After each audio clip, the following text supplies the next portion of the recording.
Bonjour à tous, bienvenue dans ce nouveau numéro de 85 Chrono Agenda, émission un peu spéciale. Nous sommes sortis de nos locaux pour nous rendre ici au complexe sportif Maxime Bossis à Montaigu, à l'occasion bien sûr de la 49e édition du Mondial Football Montaigu. Plusieurs invités sur cette émission. Nous recevons le président Michel Allemand. Bonsoir Michel. Bonjour, puisqu'on est le matin, l'émission est enregistrée. Avec le temps qu'il fait, on est encore dans la journée. Et à vos côtés, David van Rettergem, coach adjoint de la sélection de Belgique. Bonjour. Bonjour à vous. Et nous serons en deuxième partie d'émission avec Julien Fradet, conseiller technique départemental au district de football de Vendée et donc entraîneur et sélectionneur de la sélection de Vendée qui participe comme chaque année à ce mondial de Montaigu. Michel Allemand, donc ce mondial qui a commencé depuis mardi, qui va s'achever bien sûr comme d'habitude lundi prochain, lundi de Pâques. Premier point positif, c'est ce ciel bleu, ce soleil, cette magnifique météo qui devrait vous accompagner jusqu'au bout. Oui, c'est vrai que pour relancer le tournoi, puisque les conditions qu'on connaît en 2020 et 2021, là on a cette chance-là. On nous avait annoncé de la pluie mardi, il n'y en a pas eu. Donc je pense que les gens nous ont dit, comme il a fait beau au Rameau, il doit faire beau toute la semaine de Pâques. Alors bon, tant mieux pour nous et pour les équipes, on va en profiter, les spectateurs, on va en profiter au maximum.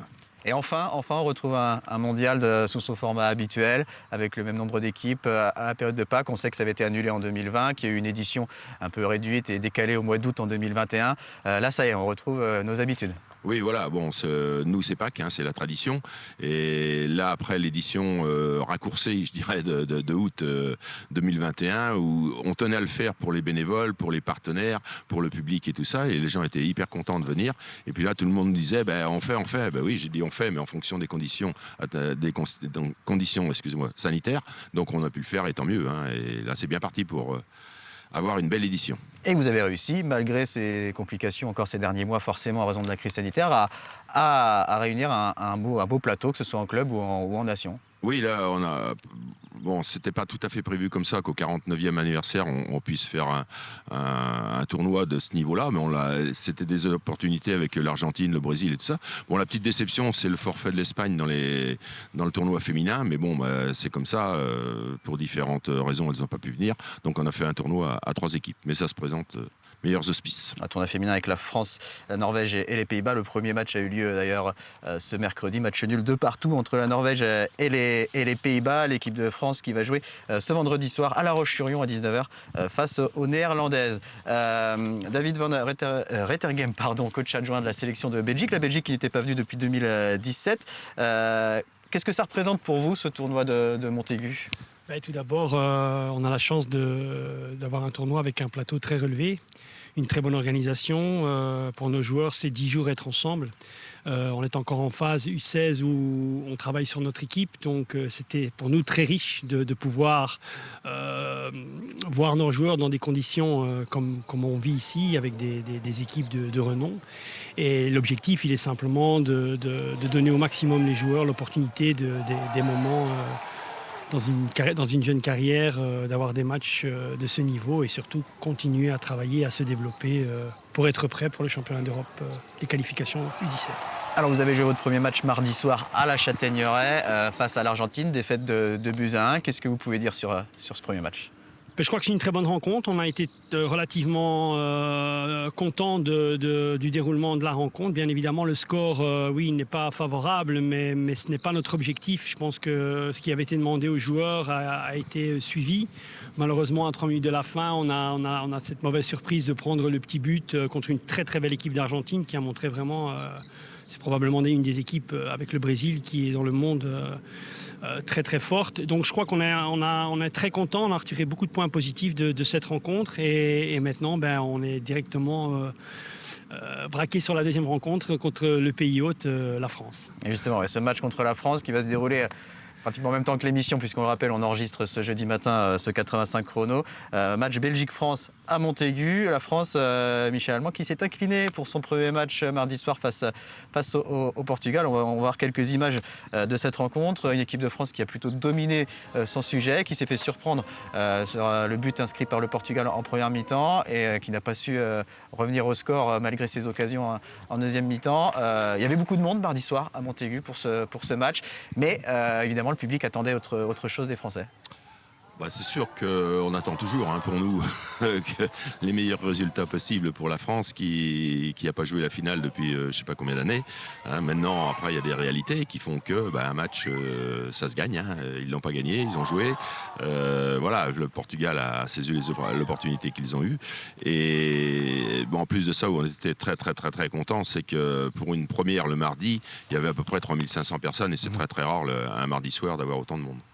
Alors on va maintenant reparler de ce match France-Belgique. Qu'est-ce que vous connaissez de l'équipe de France? Comment vous arrivez à avoir des informations? À quoi vous vous attendez pour ce match face aux Bleuets? Je pense qu'on les a rencontrés. On a rencontré la France un tournoi au Val-de-Marne, je pense c'est septembre ou octobre si je ne m'abuse, donc il y a quelques mois. Je pense que ce qu'on attend surtout, c'est, comme je l'ai dit tout à l'heure, la réaction de nos joueurs par rapport à la première rencontre. Et aussi, on est venu avec 20 joueurs, donc on veut voir un ensemble de joueurs.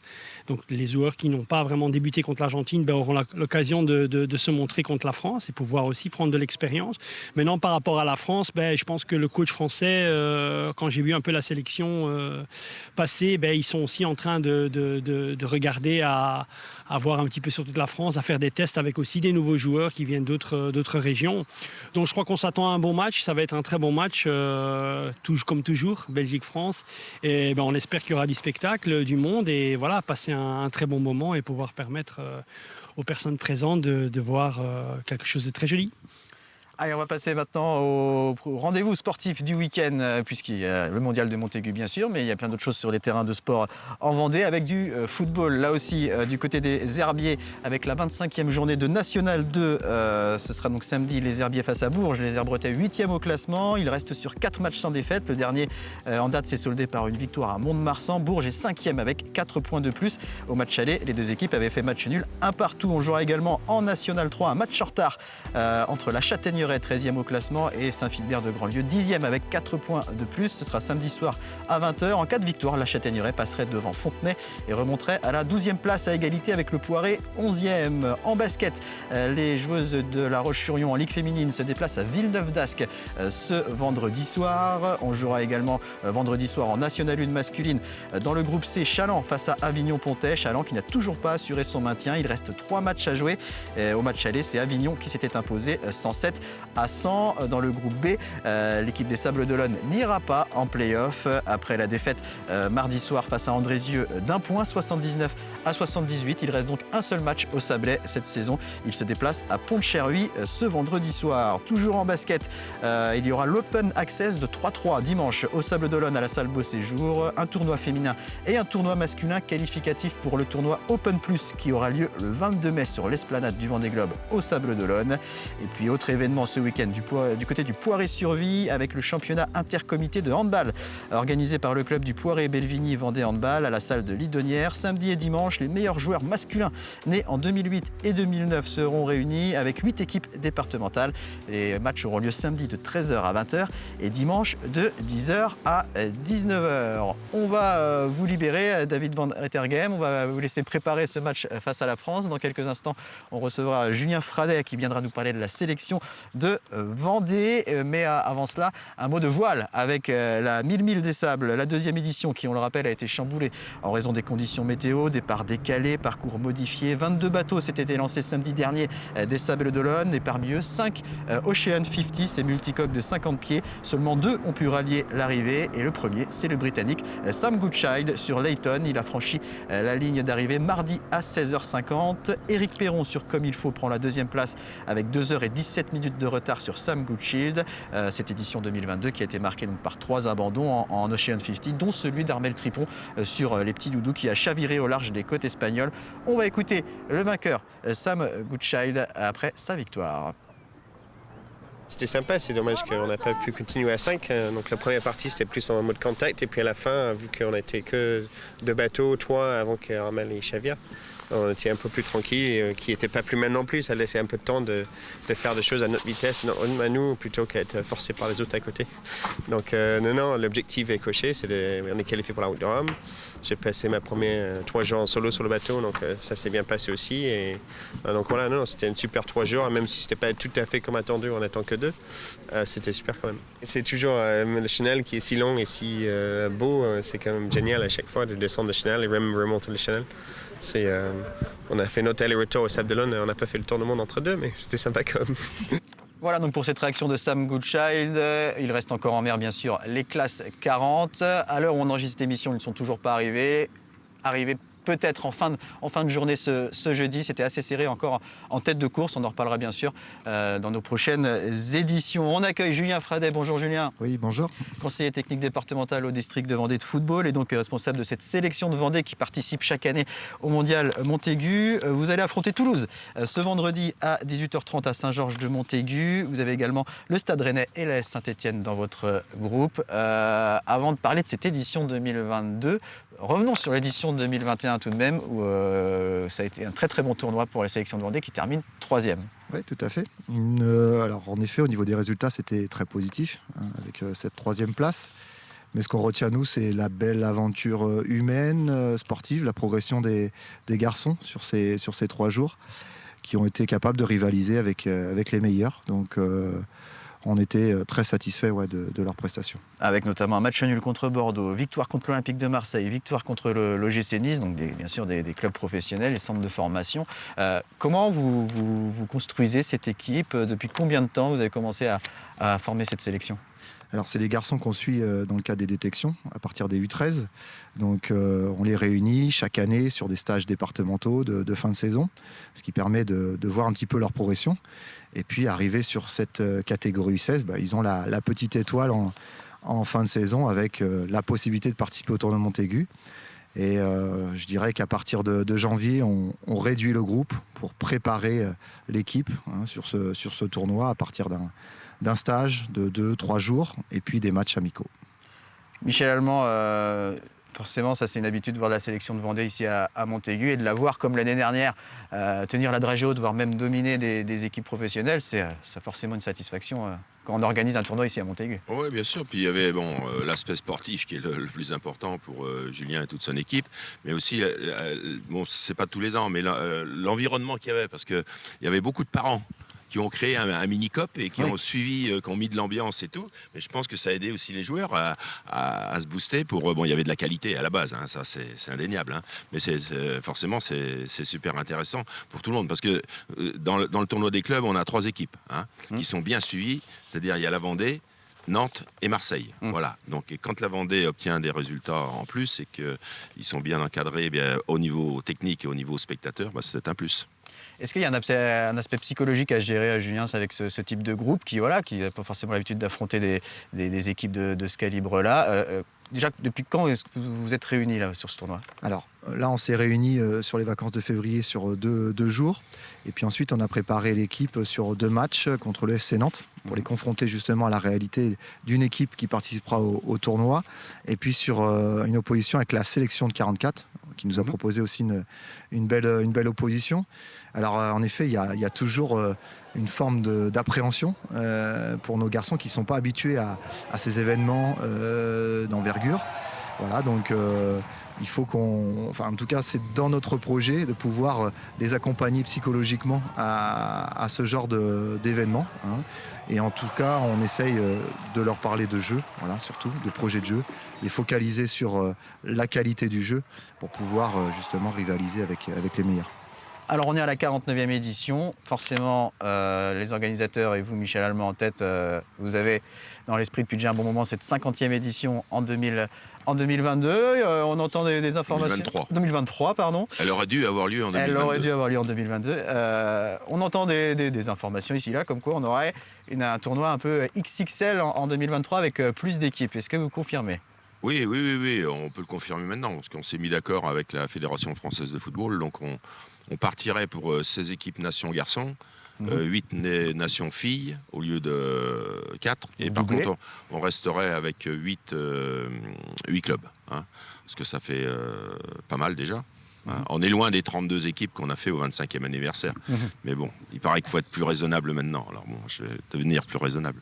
Sachant que c'est quand même une très grosse organisation, forcément, si on double le tournoi nation, le tournoi féminin. Aujourd'hui, par exemple, pour une édition normale, combien de bénévoles sont mobilisés ?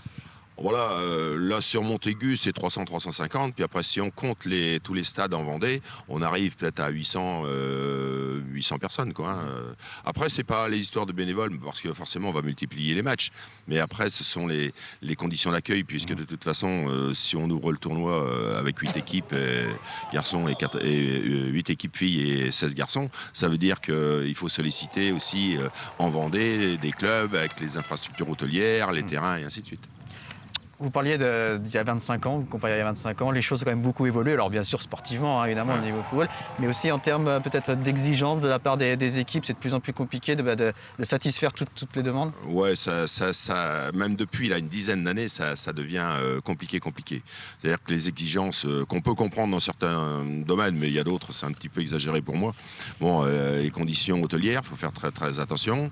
Les conditions de terrain d'entraînement, les conditions après pour accueillir les gens, et Dieu sait si nos accompagnateurs, quels qu'ils soient, dans les communes où on va, ou font le maximum, mais il y a toujours des petites choses qui ne vont pas. Et moi, je trouve que, bon, notamment dans les fédérations, ce sont le premier maillot d'équipe. J'avoue que c'est pas tout à fait leur rendre service des fois que de les mettre dans un cocon déjà dès le départ. Hein. Bon, ils sont jeunes, ils vont à l'école, c'est tant mieux pour eux, ils ont obtenu cette sélection, mais je dirais que c'est plus des fois l'encadrement que les joueurs. Excusez-moi. Je pense pas que ce soit la sélection de Vendée qui soit la plus embêtante sur le tournoi de Montaigu. On le rappelle, match contre Toulouse donc ce vendredi. Ensuite, il y a la grosse journée de samedi. Hein. Là, vous disputez 2 matchs, des matchs de classement le dimanche et le lundi. Ce serait quoi pour vous un tournoi très réussi, Julien Fradet ? C'est la progression de l'équipe, voilà, sur la qualité de jeu et la progression des joueurs qui va avec. Voilà. Et puis on sait que si très rapidement on arrive à trouver des connexions entre les joueurs, un enthousiasme, une ambiance sur le projet de vie et puis l'atmosphère, comme le disait Michel, hein, qu'on va essayer de reproduire autour du stade, peut-être nous amener à avoir de très bons résultats. Les autres événements sportifs du week-end avec de la course à pied du côté des Sables d'Olonne, la 20e édition des 10 km de la Chaume organisée par le Jogging Club Sablé. Ce sera samedi à partir de 17h. Il y aura également du tennis-ballon à Olonne-sur-Mer, la finale de la Coupe de France en 1 contre 1 avec les 16 meilleurs joueurs français. C'est organisé bien sûr par le tennis-ballon olonnais. Et il y aura également de l'équitation, le working équitation aux herbiers de samedi à lundi, du dressage, de la maniabilité rapide ou encore du tri de bétail organisé par les écuries du Haut-Vigneault et puis du cyclisme avec la 67e édition du circuit du bocage. Ce sera samedi à partir de 14h entre Saint-Fulgent et les Essarts. Ce sera le Grand Prix de la Comcom. 125 km pour cette épreuve organisée par le VC Essartais. Et puis dernière information, sachez que la billetterie est ouverte depuis ce jeudi pour les championnats de France de tennis de table qui auront lieu au Vendespace du 24 au 26 juin avec les 96 meilleurs pongistes de France. Vous pouvez prendre vos billets sur vendespace.vendée.fr. Merci beaucoup Michel Allemand. Merci. Julien Fradet, très bon tournoi à vous sous le soleil ici à Montaigu et dans les autres communes qui participent à ce mondial. Merci à vous de nous avoir suivis et rendez-vous mardi midi pour 85 chrono, le terrain. Très bonne soirée à tous.